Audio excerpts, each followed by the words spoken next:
During the Cold War, the world feared nuclear weapons. But behind the scenes, scientists and military planners were exploring something even more unpredictable as a potential weapon: the weather itself. Rain, fog, hurricanes, monsoons. What if these forces of nature could be controlled, redirected, or intensified? And more importantly, what if they could be used against an enemy? Behind every moment lies a scientific wonder. I'm Kale, and welcome to SciCurios, where curiosity meets science. In the tense decades following World War II, the United States and the Soviet Union entered a race not just for space, but for environmental dominance. Advances in atmospheric science created a dangerous idea: weather modification as a strategic tool. The scientific foundation already existed. By the 1940s, researchers understood that clouds form around microscopic particles called condensation nuclei. If those particles could be artificially introduced, using substances like silver iodide, clouds might be persuaded to release rain. This technique became known as cloud seeding. At first, it was presented as peaceful, drought relief, improved agriculture, and even wildfire prevention. But in the Cold War mindset, every technology had a military angle. One of the most famous attempts to weaponize weather was Project Stormfury. Launched by the United States in the 1960s, the project aimed to weaken hurricanes by seeding them with silver iodide. The theory was simple but bold: disrupt the internal structure of a hurricane, reduce wind speeds, and limit damage. Military planners quietly wondered, if you could weaken a storm, could you also redirect one? Stormfury flights penetrated massive hurricanes, dropping chemicals into violent clouds. Some early data seemed promising, but later analysis revealed a problem. Hurricanes naturally change intensity, making it nearly impossible to prove human influence.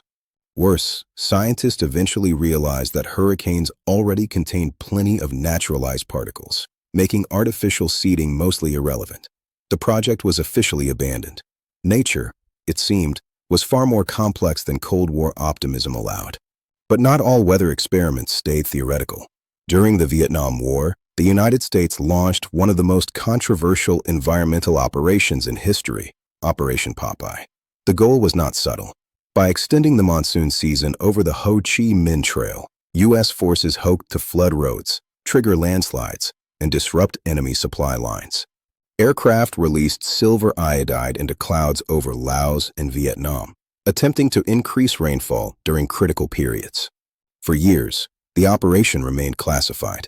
When it was finally revealed in the early 1970s, public reaction was explosive. The idea that a government had secretly manipulated weather during wartime crossed an ethical line many didn't even know existed. Did it work? Reports suggested rainfall increased in targeted areas, but measuring success was difficult. Monsoons are chaotic systems, and separating human influence from natural variability remains one of atmospheric science's greatest challenges. Meanwhile, the Soviet Union was conducting its own weather experiments. Soviet scientists explored cloud dispersal to protect cities from hailstorms and even experimented with clearing skies for major political events. Moscow's May Day parades, for example, were often preceded by aggressive cloud seeding efforts to ensure clear weather. Unlike the U.S., the Soviets openly embraced large-scale environmental engineering as a symbol of technological power. Rivers were diverted. Climate zones were altered. The belief was simple: nature could be mastered through science. But environmental consequences accumulated. Altered rainfall patterns, ecosystem disruption, and long-term uncertainty raised serious concerns. By the 1970s, the global community began to realize that weaponizing weather was a dangerous path. In 1977, the United Nations adopted the ENMOD Convention, formally banning the military use of environmental modification techniques. Weather warfare was officially declared off limits. Yet the legacy of these Cold War experiments remains deeply relevant. Today, cloud seeding is still used in many countries for water management. Climate engineering, now called geoengineering, is debated as a potential response to global warming. The same questions persist. Can humans safely intervene in planetary systems they barely understand? Where is the line between science, survival, and control? The Cold War taught us that even the sky can become a battlefield when fear, ambition, and technology collide. So here's the question worth asking today.